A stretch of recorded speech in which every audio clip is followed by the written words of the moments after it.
क्या हो जब ब्लेक बॉस को पता चले कि जिस लड़की से वो प्यार करता है वही उसकी सबसे बड़ी दुश्मन है और बदले की आग में वो हर हद पार करने को तैयार हो जाए। स्वागत आपका फिर से एशियन ट्विस्ट ड्रामा में।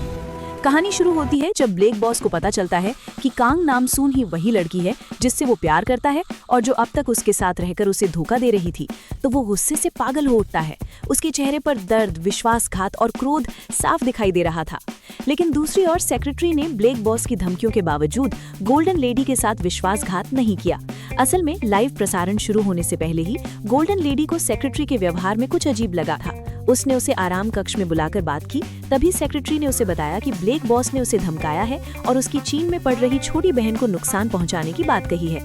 ये सुनकर गोल्डन लेडी को बहुत अफसोस हुआ। वो सेक्रेटरी से कहती है, मुझे माफ करना कि तुम्हें मेरी वजह से ऐसे खतरे का सामना करना पड़ा, लेकिन मैं वादा करती हूँ कि मैं तुम्हारी और चीन में पढ़ रही तुम्हारी बहन दोनों की सुरक्षा का इंतजाम करूंगी। इसी वजह से लाइव प्रसारण बिना किसी रुकावट के सफलतापूर्वक पूरा हो जाता है। उधर छोटा सी और उसकी टीम को उनके वरिष्ठ अधिकारियों द्वारा निलंबित कर दिया जाता है, लेकिन मामले की जांच जारी रखने के लिए वे लोग गोल्डन लेडी के गुप्त ठिकाने पर पहुंचते हैं। गोल्डन लेडी छोटा सी से कहती है, तुम जहां छिपे हुए हो उसके बारे में किसी को भी मत बताना, यहाँ तक कि नामसून को भी नहीं। वो आगे बताती है कि अगले दिन नामसून बुसान पोर्ट जाकर सी हेयर की तस्करी और आयात से जुड़े सुरागों की जांच करेगी। इसके बाद गोल्डन लेडी सेक्रेटरी से कहती है, आज का कार्यक्रम प्रसारित होने के बाद ब्लेक बॉस पागलों की तरह तुम्हें ढूंढेगा, इसलिए कुछ दिनों के लिए बुसान वाले विला में जाकर छिप जाओ। दूसरी तरफ जनता के बढ़ते दबाव और मीडिया के सवालों का जवाब देने के लिए ब्लेक बॉस पत्रकारों को डूगो के वेयरहाउस में बुलाता है। वो सबके सामने एक डाउन जैकेट को काटकर खोलता है और उसके ऊपर पानी डालता है, लेकिन जैकेट में मौजूद भराव सामग्री पाउडर में नहीं बदलती। इसके बाद वो पत्रकारों से कहता है, डूगो ने अपने सभी ग्राहकों की जैकेट्स वापस मंगवा ली हैं ताकि उन्हें जांच के लिए अभियोजन पक्ष को सौंपा जा सके। गोल्डन लेडी की टीवी पर प्रसारित की गई सारी खबरें पूरी तरह झूठी हैं। वो सिर्फ इसलिए बदला लेना चाहती है क्योंकि मैंने उसे डूगो का सबसे बड़ा निवेशक बनने से मना कर दिया था। उधर गोल्डन लेडी का परिवार सी हेयर के आयात मार्ग की जांच करने के लिए बुसान पोर्ट जाने की तैयारी करता है। घर पर सिर्फ दादी को छोड़ा जाता है।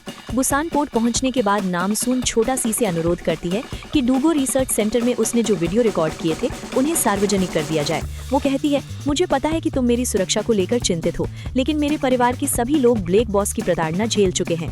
तुम्हारे टीम लीडर की मौत भी इसी मामले से जुड़ी थी, इसलिए मुझे वादा करो कि तुम इस मामले को जल्द से जल्द खत्म करोगे। इसी बीच हाई हील्स वाली महिला किम मैरी के नशे में होने का फायदा उठाती है। वो चुपके से ड्रग्स खरीदने वाले ग्राहकों की पूरी सूची कॉपी करके छोटा सी तक पहुंचा देती है।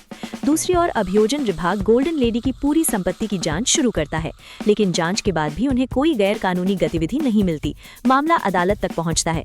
वहीं गोल्डन लेडी का वफादार सहयोगी छोटा सी की मदद के लिए अदालत में खुलकर बयान देता है। वो दावा करता है कि कुछ न्यायाधीशों ने रिश्वत ली है और वो ब्लेक बॉस के सबसे बड़े समर्थक हैं। उधर अभियोजन पक्ष ये सफाई देता है कि ड्रग्स शरीर में पहुंचने के बाद भी सामान्य जांच में दिखाई नहीं देते, लेकिन जैसे ही ये बयान दिया जाता है, पीछे की स्क्रीन पर उन छात्रों के माता पिता का इंटरव्यू दिखाया जाता है जिन्होंने डाइट पिल्स लेने के बाद जानलेवा परिणाम झेले थे। वो लोगों को बताते हैं, हो सकता है कि शरीर की जांच में ये ड्रग्स दिखाई न दें, लेकिन अगर समय पर एंटीडोट न मिले तो मरीज की जान नहीं बच सकती। इसके बाद डूगो रिसर्च लैब से जुड़ी कई तस्वीरें और सबूत सार्वजनिक कर दिए जाते हैं। साथ ही हाई हील्स वाली महिला की रिकॉर्डिंग और सेल्फी वीडियो भी सामने आ जाते हैं। इन सबूतों के सामने आने के बाद इंटरनेट पर भारी हंगामा मच जाता है और मामला तेजी से फैलने लगता है। गोल्डन लेडी नामसून से कहती है, अब हमें सिर्फ सी हेयर के आयात मार्ग का पता लगाना है, उसके बाद पूरा नेटवर्क हमारे सामने होगा। इसी दौरान नामसून की मंगोलियाई माँ को भी बुसान वाले विला में लाया जाता है। वो बहुत खुश होती है और वहाँ मौजूद सभी लोगों से मिलती है। नामसून के पिता भावुक होकर मंगोलियाई माँ को गले लगाते हैं और उनका धन्यवाद करते हैं। वो कहते हैं, तुमने नामसून को अपने बच्चे की तरह पाला और इसकी देखभाल की, इसके लिए मैं हमेशा तुम्हारा आभारी रहूंगा। इसके बाद पूरा परिवार खुशी से गाने गाता है, नाचता है और एक साथ समय बिताता है, लेकिन उन्हें बिल्कुल अंदाजा नहीं था कि एक बड़ा खतरा उनकी ओर बढ़ रहा था। उधर ब्लेक बॉस लगातार नामसून की तलाश में लगा हुआ था। वो अपने आदमियों से पूछता है, कांग नामसून इस समय कहाँ है, लेकिन जवाब मिलता है कि उसके ठिकाने से जुड़े कई सबूत या तो छिपा दिए गए हैं या जानबूझकर मिटा दिए गए हैं। इस वजह से उसका सटीक पता लगाना फिलहाल संभव नहीं है। ब्लेक बॉस को शक होने लगता है कि नामसून कहीं पश्चिमी इलाके की ओर छिपी हुई है और इसी के साथ कहानी एक और खतरनाक मोड़ पर पहुंच जाती है, जहां ब्लेक बॉस का गुस्सा और बदले की आग पहले से कहीं ज्यादा भड़क चुकी थी। नामसून से बदला लेने के लिए ब्लेक बॉस सबसे पहले उस व्यक्ति को निशाना बनाता है जिसने उसे धोखा दिया था। वो गुस्से में कहता है, जिसने मुझसे झूठ बोला है उसे मरना होगा। ब्लेक बॉस बार बार नामसून के साथ बिताए हुए पुराने पलों को याद करता है, लेकिन अब उसे लगता है कि वे सारी यादें, सारी मुस्कानें और सारी बातें सिर्फ एक छलावा थीं। उसे यकीन हो जाता है कि नामसून ने शुरू से आखिर तक उसे धोखा दिया है। इसी वजह से वो कसम खाता है कि वो नामसून को कभी माफ नहीं करेगा। दूसरी ओर गोल्डन लेडी और उसकी टीम आखिरकार समुद्री खरगोश के फार्म का पता लगा लेती है। जब वे वहां से वापस लौटने वाले होते हैं, तभी गोल्डन लेडी की मुलाकात अचानक सॉन्ग ब्रेड से हो जाती है। गोल्डन लेडी उससे पूछती है, तुम्हारी असली पहचान क्या है और ब्लेक बॉस के साथ तुम्हारी जो तस्वीर है उसका क्या मतलब है। सॉन्ग ब्रेड मुस्कुराकर जवाब देता है, मैं तो बस रूस में जगह जगह चॉकलेट पाई बेचने वाला एक साधारण आदमी हूँ, और जहाँ तक ब्लेक बॉस की बात है, मैं उसे बिल्कुल नहीं जानता।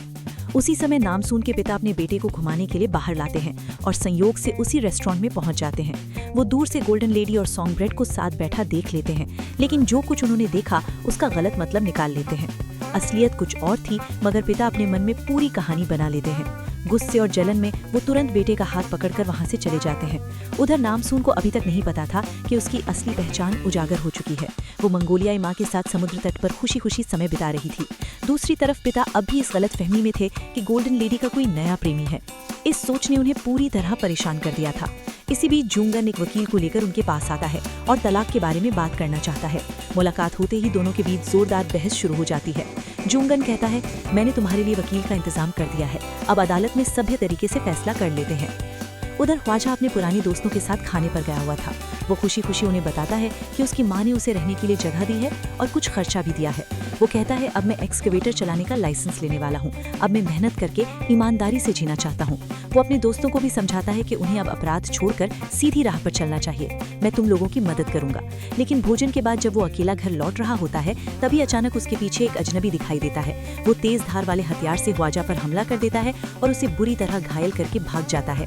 ख्वाजा खून से लथपथ सड़क पर गिर पड़ता है। कुछ देर बाद ब्लेक बॉस वहां पहुंचता है। वो मरते हुए ख्वाजा को देखकर खड़ा रहता है। उसी समय गोल्डन लेडी का फोन ख्वाजा के मोबाइल पर आता है। वो ये जानना चाहती थी कि सब कुछ ठीक है या नहीं, लेकिन फोन ब्लेक बॉस उठा लेता है। गोल्डन लेडी को दूसरी तरफ से कोई जवाब नहीं मिलता। ये बात उसे बेहद अजीब लगती है और उसके मन में शक पैदा हो जाता है। इसी दौरान जूंगन के प्रेमी का अपहरण कर लिया जाता है। अपहरणकर्ताओं की ओर से एक चिट्ठी छोड़ी जाती है। उसमें लिखा होता है, अगर उसे जिंदा देखना चाहते हो तो इस पते पर आओ। अपने प्रिय व्यक्ति को बचाने के लिए जूंगन तुरंत वहां पहुंच जाता है। वहां पहुंचते ही उसके सामने गुंडों का एक बड़ा समूह खड़ा था, लेकिन वो हार नहीं मानता। जबरदस्त लड़ाई होती है और आखिरकार सभी गुंडों को हरा दिया जाता है। इसके बाद उसका प्रिय व्यक्ति सुरक्षित बचा लिया जाता है। उधर मीडिया और जनता के बढ़ते दबाव के कारण पुराने अभियोजन प्रमुख को उसके पद से हटा दिया जाता है। नए प्रमुख ली की नियुक्ति होती है। पद संभालते ही वो सबसे पहले छोटा सी और उसकी पूरी टीम को बहाल करने का आदेश देता है। दूसरी तरफ नामसून के पिता अब भी गोल्डन लेडी के कथित नए रिश्ते को लेकर परेशान थे, जबकि मामा का ध्यान पूरी तरह सेक्रेटरी की ओर था। उन्हें उसकी सेहत की चिंता होने लगी थी। ऐसा लग रहा था कि दोनों के बीच धीरे धीरे कुछ नया रिश्ता बन रहा है। हालांकि मामा की शारीरिक हालत इतनी कमजोर थी कि दरवाजा बंद होने से उठी हवा भी उन्हें डगमगा देती थी। उधर ब्लैक बॉस को खबर मिलती है कि भ्रष्ट जज हुएंग और पूर्व अभियोजन प्रमुख दोनों गिरफ्तार हो चुके हैं। साथ ही नया प्रमुख ली उनकी पूरी गैंग को खत्म करने की तैयारी कर रहा है। लेकिन ब्लैक बॉस घबराता नहीं। वो शांतिपूर्वक एक स्टेशनरी की दुकान पर जाता है और एक बेहद पतली बॉल पॉइंट पेन खरीदता है। इसके बाद वो सड़क पर खड़ा होकर प्रमुख ली की गाड़ी का इंतजार करता है। जब गाड़ी वहां पहुंचती है तो वो हमला कर देता है। पहले वो सुरक्षा कर्मियों को खत्म करता है, फिर नए प्रमुख ली भी उसके हाथों से बच नहीं पाते। इसके बाद नामसून को ख्वाजा की ओर से एक संदेश मिलता है। शुरुआत में संदेश सामान्य लगता है। वो नामसून को हमेशा की तरह दोस्ताना अंदाज में संबोधित करता है, लेकिन फिर वो लिखता है, मैं मर चुका हूँ, और आगे बताता है कि ब्लैक बॉस ने सब कुछ जान लिया है। अब उसे नामसून की असली पहचान का पता चल चुका है। सच्चाई पूरी तरह उजागर हो चुकी है और इसी के साथ कहानी एक बेहद खतरनाक मोड़ पर पहुंच जाती है, जहां ब्लैक बॉस का बदला और नामसून का मिशन आमने सामने टकराने वाले हैं। आखिरकार ख्वाजा की मौत हो जाती है। ये खबर सुनकर गोल्डन लेडी गहरे सदमे में चली जाती है। उसे पछतावा होता है कि उसने पहले ख्वाजा को जेल भेजने के बजाय उसे दूसरा मौका दिया था। वो खुद को दोष देते हुए कहती है, अगर मैंने उसे जेल भेज दिया होता तो शायद आज उसकी मौत इस तरह ना होती। गोल्डन लेडी के मन में अब सिर्फ एक ही बात रह गई थी, मुझे सिर्फ ये सोचना है कि ब्लैक बॉस को किस तरह खत्म किया जाए। वो कसम खाती है कि पूरी दुनिया को दिखाएगी कि बुराई का अंत कैसा होता है। उधर नामसून के पिता जानते थे कि ये समय ऐसी बातें करने का नहीं है, लेकिन उनके मन में एक सवाल लगातार घूम रहा था, ब्लैक बॉस के बदले का अगला शिकार कौन बनेगा?